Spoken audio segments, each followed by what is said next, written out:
Hello and welcome to our newscast. I'm Hwang Jie, live from Seoul. Today marks a key North Korean anniversary, the founding of its Workers' Party, and speculation is growing North Korea is preparing for a large-scale provocation to mark the occasion, with new analysis showing increased activity at its satellite launch sites. South Korea is keeping close eye on signs of a long-range missile test or even another nuclear test. Devin Whiting reports.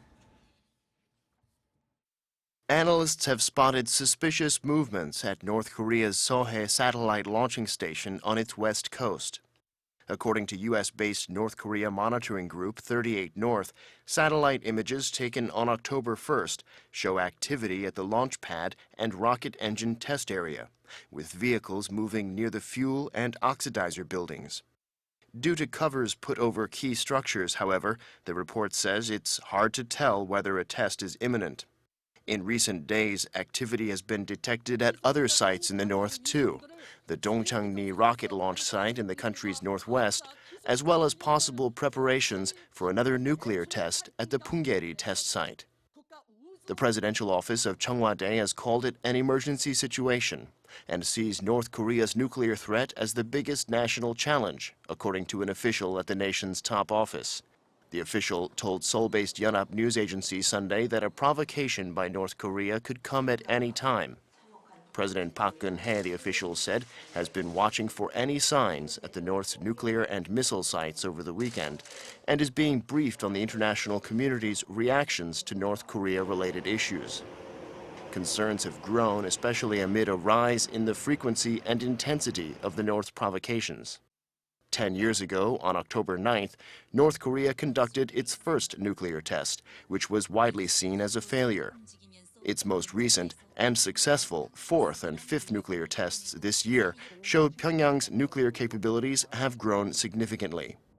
Devin Whiting, ARIRANG News. The United States has deployed one of its nuclear-powered aircraft carriers to South Korea for a joint naval drill, which is set to begin on Monday. A U.S. military official says the USS Ronald Reagan will participate in the six-day Invincible Spirit drill. The Allies plan to mobilize dozens of warships and submarines for the drill in a show of force against North Korea's nuclear and missile provocations. The U.S. is set to continue sending major strategic weapons to South Korea to heighten military pressure on Pyongyang. The U.S. ambassador to the UN starts her third day of her visit to South Korea today, which will include talks with Seoul's Foreign and Unification Ministry chiefs.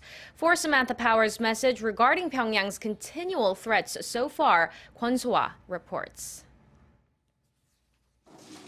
Meeting with reporters Sunday, the U.S. ambassador to the UN, Samantha Power, said Washington is willing to use all possible means to put pressure on North Korea.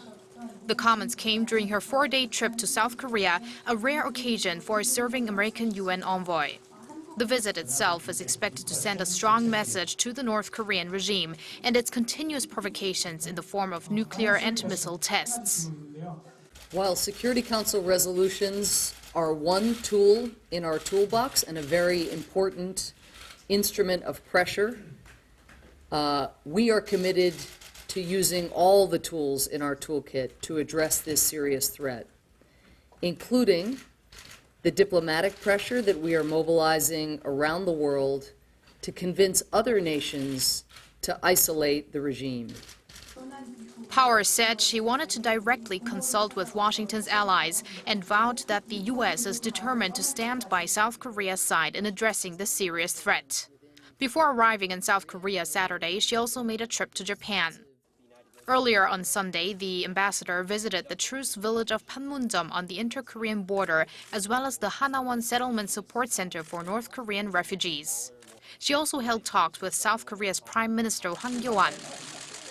Hwang delivered a message to Power from President Park Geun-hye asking for continuous efforts on the UN level to deal with the regime's threats. Power is expected to hold further meetings on Monday with high-ranking officials such as South Korea's Foreign Minister Yoon Byung-se and Unification Minister Hong Yong-pyo before departing for the U.S. on Tuesday. Sohae, ARIRANG News.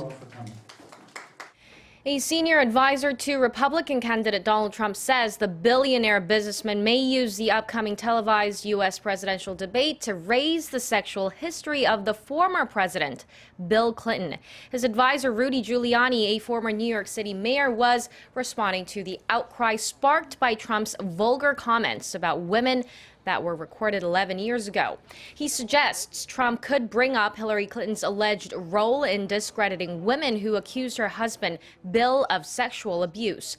Trump's campaign has been rocked to its core by the release of the 2005 recording in which Trump is heard bragging about groping and trying to have sex with women. Hillary Clinton has been preparing for the debate for the last 5 days, choosing not to make any public appearances in that time.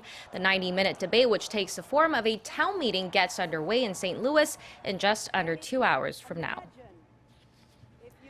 The vice chairman of the U.S. Federal Reserve has pointed to the central bank remaining on track for a rate hike before the year ends, citing solid economic figures.